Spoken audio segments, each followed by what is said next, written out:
How are you, Mr. Mark?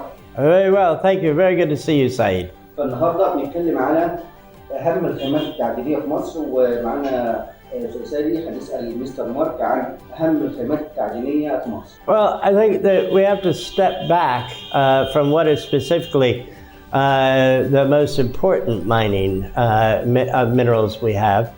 As a country, God has blessed us with a lot of mineral wealth. And because of that, it has the potential to produce a lot of income for the country and its people. The biggest in terms of value, so gold obviously is a big, very large value mineral, but other minerals in, let's say, base metals like copper or zinc are also, and then the potential for those which we would categorize today as battery minerals. So for electric car batteries or this thing, like lithium, potentially nickel, cobalt. But we also have other minerals that can be important because most of these minerals are used in industry. So there are companies that specialize in mining certain minerals, and to them, mineral like molybdenum or lead or some other minerals that we don't really think about on a day-to-day basis are also of value.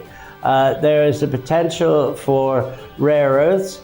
We've seen some development work in black sands here.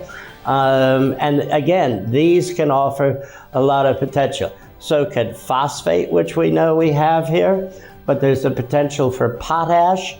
And then there are the minerals that we don't necessarily, we think we may have, like nickel, which we have indications of, certainly down towards Bernice in the Eastern Desert. But that sort of geology will also lend itself to other minerals such as platinum and palladium.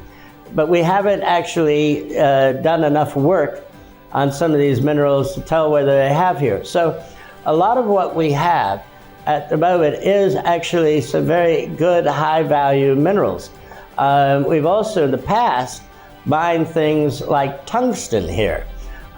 So I think there is an enormous amount of potential in the overall mineral wealth of Egypt. Let's sort of look at this overall. If we're talking about minerals in general, okay, be they gold or nickel or lithium, having a overall policy plan for the development of these minerals is very important.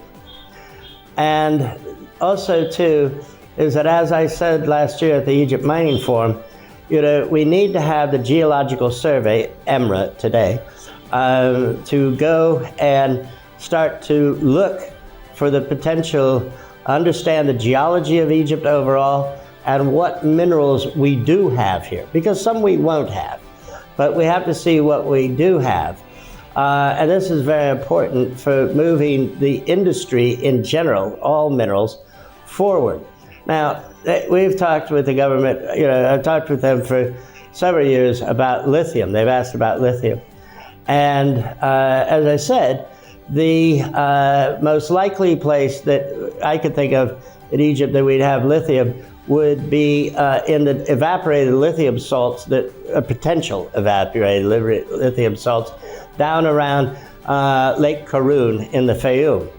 And now EMRA are down looking at the potential for lithium in that area. And this is exactly the sort of thing they need to do, because this, then they can go and say, yes, we have this, and you can attract foreign companies that are interested in mining lithium to come. And this is good long term, because if we're going to get into the business of assembling electric vehicles in Egypt, the ability to also manufacture our own lithium-ion batteries would be tremendous. So this sort of thing is very important. Copper is another issue as well. We should be, copper is in high demand. The demand is strong for copper. And this is another thing that we can point to that we may have, be it in the eastern desert, or certainly there'll be copper in the Sinai. And historically, there's been copper mined in the Sinai. And then there are those minerals which we have an indication that we exist, like nickel. And again, we need to be out there looking to do more work to identify those minerals. So, one of the first challenges is really a challenge for the country itself, and that is to develop a knowledge of its geology and its mineral wealth so it can use that to promote investment into Egypt by exploration. The second thing I would say is that there's a lot of talk about mining, okay, and extracting minerals. But the issue really at this juncture is not about the extraction of minerals. The issue at this point is on the exploration for minerals. So if you've identified, say, copper as being here, or gold or whatever, you want companies that are in that business of exploring for these minerals to come to Egypt instead of going to another country to look for those, so that then there is a potential maybe in the future to develop a mine to mine them.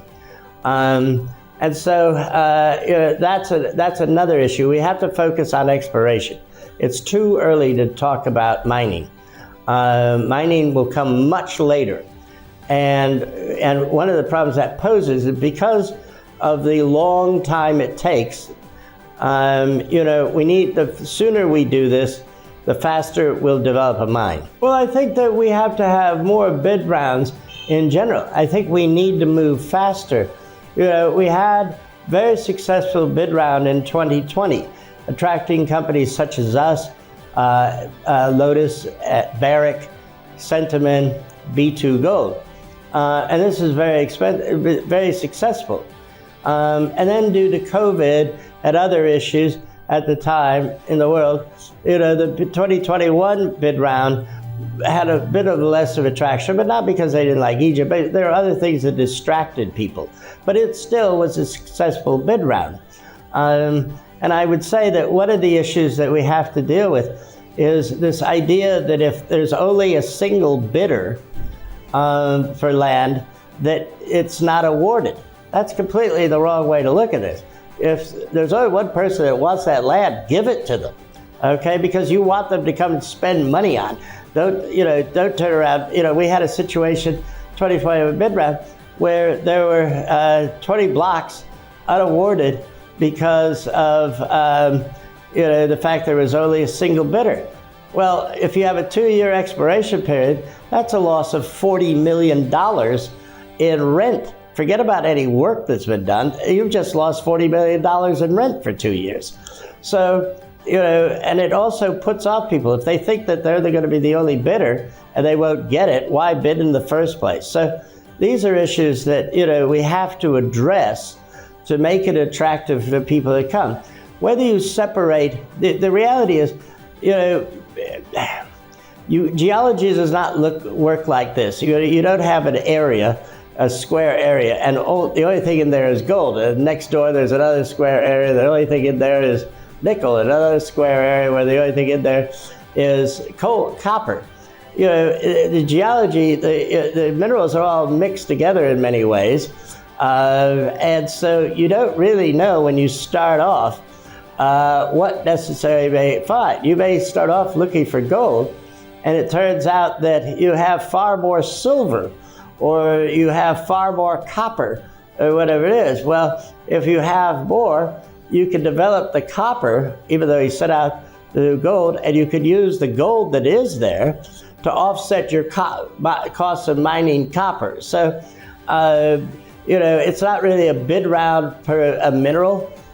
You'd never be able to do that. That's impossible because you can't identify a single mineral only there. So you have to look at it from the standpoint is that you're trying to attract investment to investigate anything. Now, there are areas that are more likely to have, say, iron ore or potash or nickel or whatever than other areas, lithium. But in general, the importance is attracting companies to come and spend the money in the country to do this work.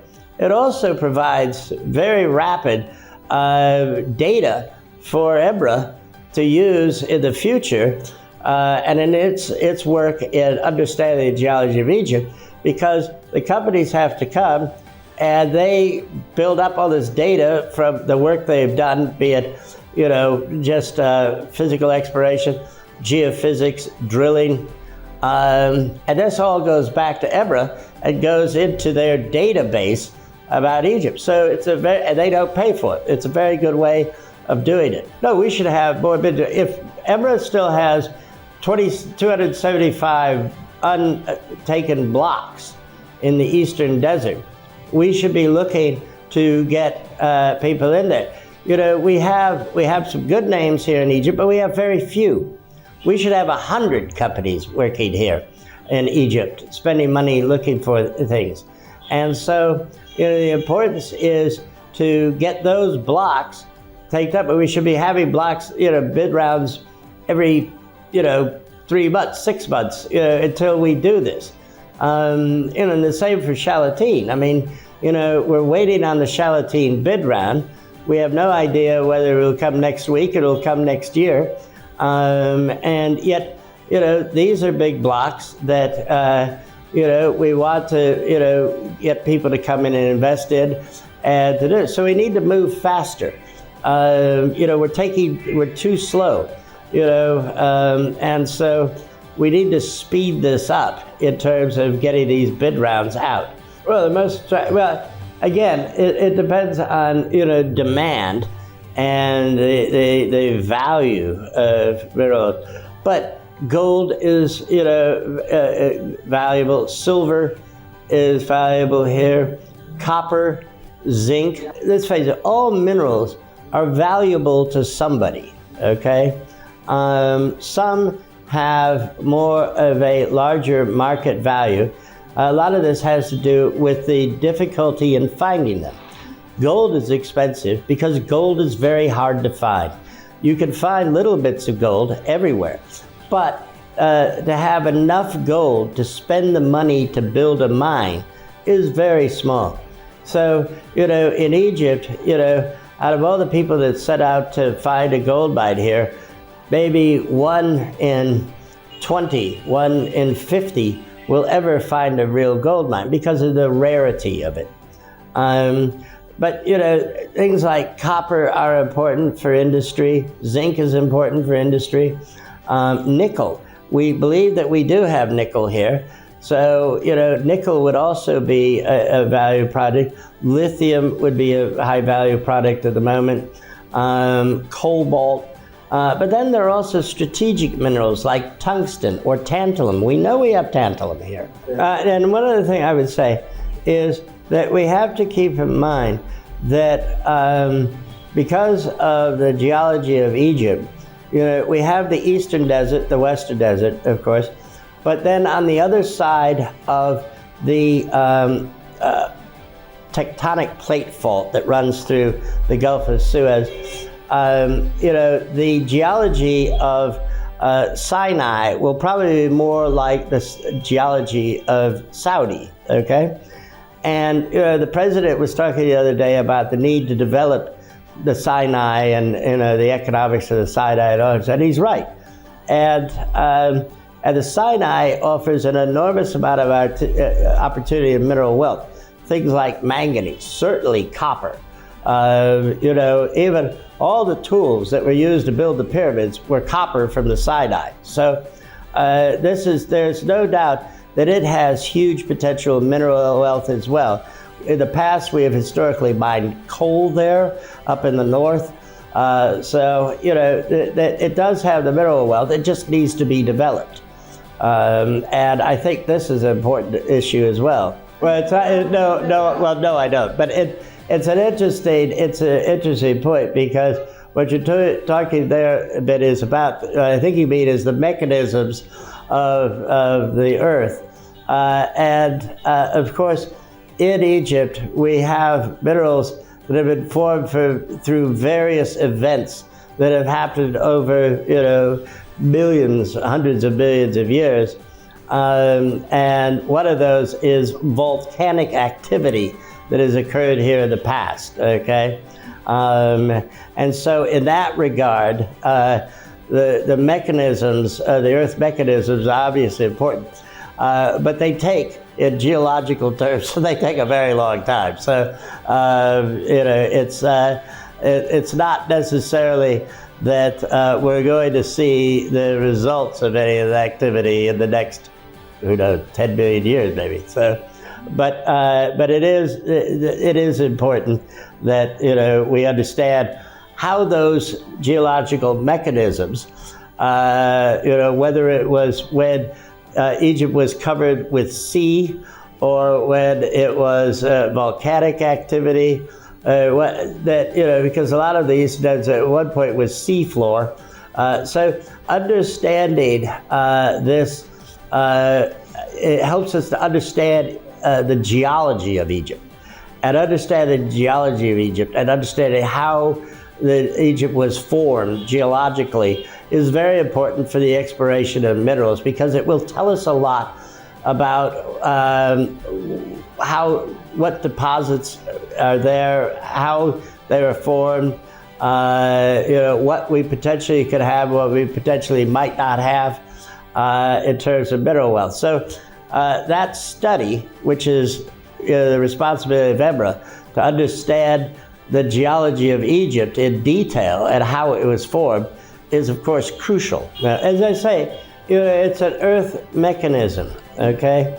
But it takes time to form minerals, okay, in the earth, millions of years. Thank you very much, Saeed. I appreciate it. Thank you.